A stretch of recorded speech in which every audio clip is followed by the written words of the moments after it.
அனைவருக்கும் வணக்கம். இன்று அஞ்சுதலை போக்கும் வீராபுரம் ஸ்ரீ தண்டாயுதபாணி சுவாமி திருக்கோவில் பற்றி தெரிந்து கொள்வோம். அஞ்சுதலை போக்கும் ஆறுமுகனுக்கு ஆலயங்கள் அநேகம் உண்டு அகிலத்தில். அதே சமயம் அவனுக்கு உரிய தனி சிறப்பான கோவில்கள் என்று அறுபடை வீடுகளை சொல்வார்கள். அந்த அறுபடை வீடுகளையும் ஒரே இடத்தில் தரிசிக்க முடியும் என்றால் அது எத்தனை அகமகிழ்வை தருவதாக இருக்கும். ஆவடி அருகே உள்ள வீராபுரம் என்ற இடத்தில் அமைந்துள்ள இக்கோவிலில் செயற்கை குன்றின் மீது சிரித்த வண்ணம் கோவில் கொண்டுள்ளான் சிங்காரவேலன். பெரும்பாலான முருகன் கோவில்களைப் போலவே இத்தலமும் சித்தர் ஒருவராலேயே கட்டப்பட்டது. கோவிலுக்குள் நுழையும் போதே இடப்பக்கம் மகாகணபதி நம்மை நல்லதே நடக்கும் வா என அழைக்கிறார்.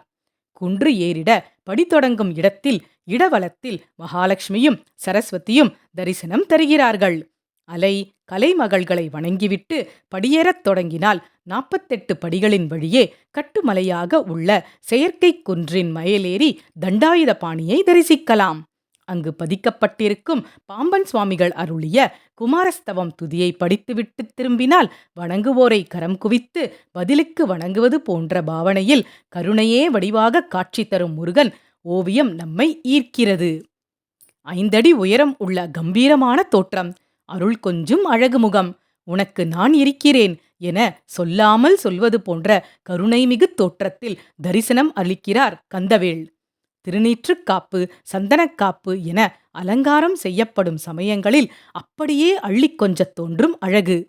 பழனியப்பனை போன்றே தோற்றம் கொண்டு அருளும் இவனை மாப்பழனி முருகன் என்றே போற்றுகிறார்கள்.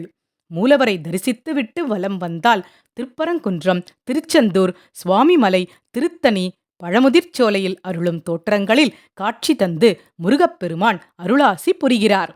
கோவிலின் தல விருட்சம் மாமரம் உள்ளது. இத்தலம் மாப்பழனி என்றழைக்கப்பட இதுவும் ஒரு காரணம். மயில் மண்டபத்தில் தோகை விரித்தாடும் மயிலும் கூவி எழுப்பும் சேவலும் இருக்கக் காண்பது கண்களுக்கு விருந்து.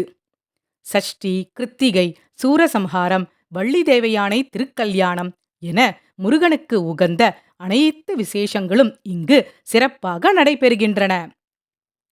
பரபரப்பான வாழ்க்கையில் இருந்து சற்றே விலகி அமைதியான சூழலில் மனம் கவர்ந்த மயில் வாகனனை, அதுவும் அறுபடை வீட்டையும் ஒரே இடத்தில் தரிசிக்க விரும்பினால் நீங்களும் ஒரு முறை இத்தலம் சென்று வாருங்கள்.